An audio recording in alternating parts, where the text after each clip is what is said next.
5 number প্ৰশ্নটোত কোৱা হৈছে যে দেখুৱা যে log of a raised to m to the base b raised to n so equal to m by n to n log a raised to a to the base b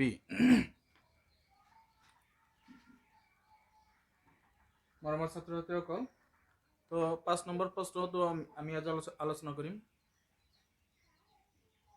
মৰমৰ ছাত্ৰ-ছাত্ৰীসকল তো 5 number প্ৰশ্নটো আমি আজি আলোচনা কৰিম 5 number প্ৰশ্ন 1 নম্বৰত কোৱা হৈছে যে log a raised to m to the base b to the raised to n equal m by n into log of a to the base b আৰু ইয়াত কৈছে যে যদি log of b to the base root over a into log c to the base root over b আৰু into log a to the base root over c equal to x তেন্তে দেখুৱা যে x is equal to 8 এই দুটা প্ৰশ্ন সমাধান উলিয়াম solution তো 1 নম্বৰত এইটো আমি লওঁ যে ইয়াত কি কৈছে যে log a raised to m to the base b n equal m by n log a to the base b তো ইয়াত আমি লেফট হ্যান্ড সাইড লৈ আছো লেফট হ্যান্ড সাইড এইটো log a raised to m to the base b n তো এইখিনিত আমি কি কৰিম যেহেতু কি হয় আমাৰ একটা ফর্মুলা আছিল যে log m power p বা m raised to p to the base a equal p log m to the base a তো এনেকুৱা আছিল কি হয় ইয়াৰ পাৱাৰটো সমুখত আহি যায় তো ইয়াৰো কি হ'ব m into log a to the base b n b power n তেন্তে এটোক আমি যদি এনেকৈ লিখো এটো উল্টি যাব তো 1 by log b raised to n to the base a এনেকৈ আমি লিখিব পাৰো এটো কি হ'ব ওপৰত যাব এটো তলত আহি যাব তাৰ পিছত আমি কি কৰিব পাৰো ইয়াৰে পাৱাৰটো কি আছে এটো কি আহিব সন্মুখত আহি যাব এই সূত্ৰ মতে ঠিক এটোক আমি এনেকৈ লিখিব পাৰো m into 1 by n নাইবা তো আমি এনেকৈ লিখিব পাৰো n log b to the base a তাৰ পিছত এটোক আমি এনেকৈ লিখিব পাৰো n2 যে m into 1 by n log of 1 by log of b to the base a তেতিয়াহলে এইটো কি হ'ব m by n হ'ব ইয়াৰ লগত এইটো পূৰণ হৈ যাব তাৰ পিছত এইটো যদি আমি উল্টাই দিও কি হ'ব log b ইয়াত a হ'ব ইয়াত b হ'ব তেতিয়া এইটো উল্টি গলে আকৌ কি হ'ব আগৰ অৱস্থালৈ আহিব তেতিয়াহলে m by n log a to the base b আমি পালো তেতিয়া এইটো আমাৰ কি আছিল আমাৰ এইটো লেফট হ্যান্ড সাইড এইটো ৰাইট হ্যান্ড সাইড গতিকে আমি ৰাইট হ্যান্ড সাইড আৰু লেফট হ্যান্ড সাইড সমান পালো এইটো রাইট হ্যান্ড সাইড তে এটাকে left hand side is equal to right hand side আমি দুটা কি আমি এই 1 নম্বৰ প্ৰশ্নৰ সমাধান পালো এটা আমি 2 নম্বৰ প্ৰশ্নলৈ যাম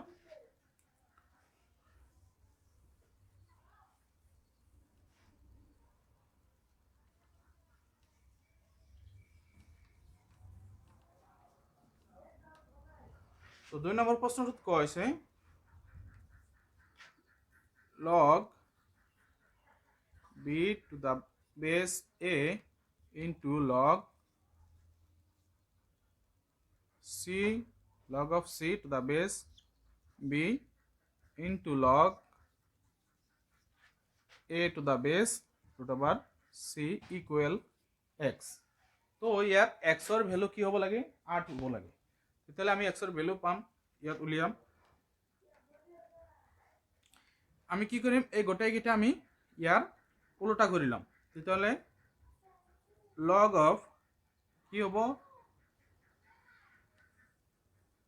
উল্টা কৰিলে আমাৰ 1 by কি হ'ব log of root over a to the base b হ'ব into 1 by log of root over b to the base c into 1 by log root over c to the base a হ'ব equal x তাৰ পিছত আমি কি কৰিব পাৰো ইয়াৰে যেহেতু root over আছে ওপৰত তো পাৱাৰটি কি হ'ব আমি root over উঠাই যদি দিও তেতিয়ালে 1/2 কি হ'ব ইয়াৰ পাৱাৰটো হ'ব তেতিয়ালে আমি ইয়াক এনেকৈ লিখিব পাৰো ইয়াৰ পাৱাৰটো এনেকৈ আমি লিখিব পাৰো যে 1 by log of a to the power 1/2 a raised to 1/2 to the base b into 1 by log b raised to 1/2 to the base c into 1 by log c to the c raised to 1/2 to the base a equal to x এতিয়া দেখা গল যে ইয়াৰে প্ৰত্যেকৰে power কি হৈ আছে 1/2 আছে গতিকে পাৱাৰটো আমাৰ এই সূত্ৰৰ মতে কি হয় যে log m power p to the base a equal to কি হয় p log m to the base a হ'ব এতিয়া পাৱাৰটো কি হয় সমকত আহি যায় এতিয়া ইয়াৰৰ পাৱাৰটো কি হ'ব সমকত আহি যাব তো 1/2 log a to the base b into 1/2 log b to the base c into 1/2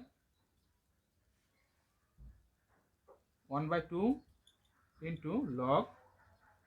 c to the base a equal x তো এখানে আমি লব পাৰো তাৰ পিছত কি হ'ব ইয়াৰে